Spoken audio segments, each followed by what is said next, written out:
Allora, l'analisi di oggi parte da un mucchio di appunti scritti a matita, roba recuperata dagli archivi storici di un emittente locale e da un libro rarissimo che si intitola Dalla Carnia al Don. Esatto. E l'obiettivo di questa indagine è esplorare come, sai, un trauma del tutto privato possa trasformarsi in una memoria collettiva. E questo grazie a una squadra di veri pionieri della radiofonia. Sì, perché l'immagine classica di chi vuole tramandare un ricordo è, non so, il messaggio in bottiglia affidato all'oceano. Invece qui il messaggio arriva fisicamente negli studi di Radio Stereo Carnia. Giusto, siamo a Tolmezzo e l'anno è il 1983. A consegnare questi appunti è Savino Quaglia, che è un reduce della divisione Giulia, Mhm. e ha con sé le sue memorie della campagna di Russia. Fa una richiesta precisa, cioè vuole che quegli appunti diventino un libro. Ma scegliere una radio locale per un compito del genere ha un peso specifico enorme. Assolutamente sì. Pensa a un territorio come la Carnia.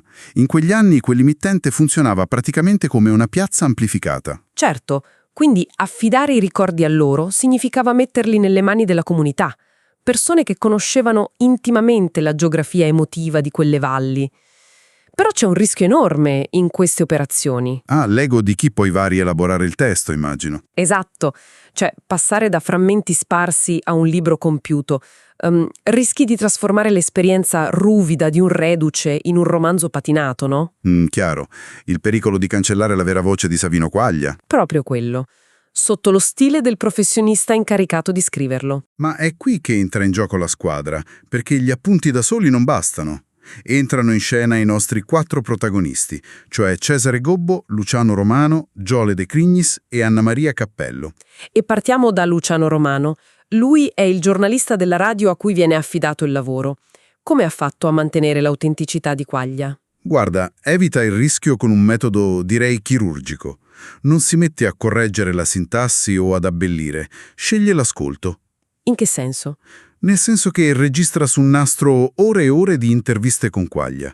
L'obiettivo di Romano era catturare il ritmo orale e i silenzi, il respiro del racconto. Ah, sbobinando i nastri fa combaciare la parola scritta con l'esitazione e il dialetto. Esattamente. E produce questo testo di 105 pagine, stampato in sole 400 copie. Romano si annulla come autore per diventare un tramite trasparente. Un approccio rarissimo, ma la carta stampata non era il traguardo finale per loro. Cesare Gobbo, il fondatore della radio, intuisce che questa storia doveva riappropriarsi della dimensione sonora. E Gobbo non era uno alle prime armi, era abituato a gestire interviste di peso, aveva dialogato anche con il presidente Pertini. Pazzesco. Però qui affronta una sfida diversa.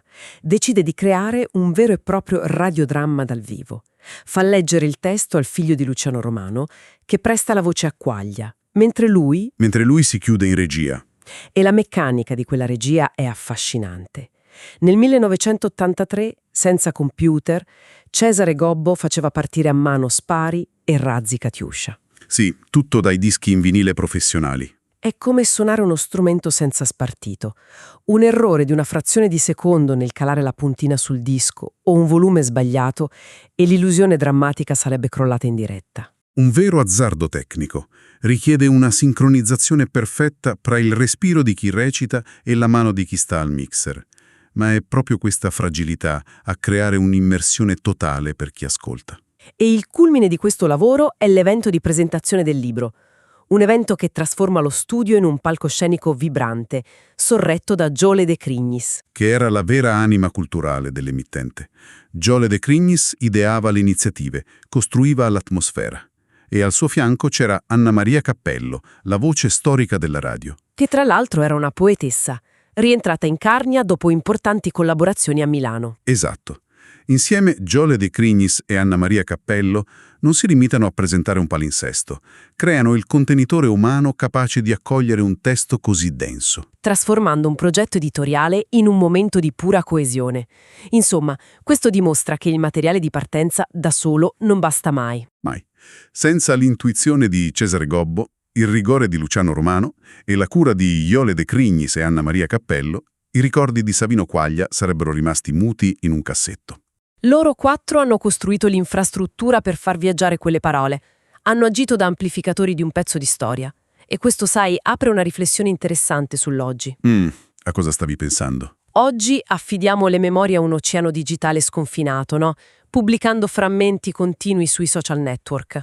Sì, convinti di lasciare una traccia indelebile. Esatto, ma c'è da chiedersi, senza una squadra o una comunità tangibile, disposta a fare il lavoro faticoso di ascoltare e curare quelle storie. I nostri ricordi digitali verranno davvero preservati? Proprio così, o finiranno solo per annegare nel rumore di fondo? Un bell'interrogativo da lasciar decantare a chi ci ascolta.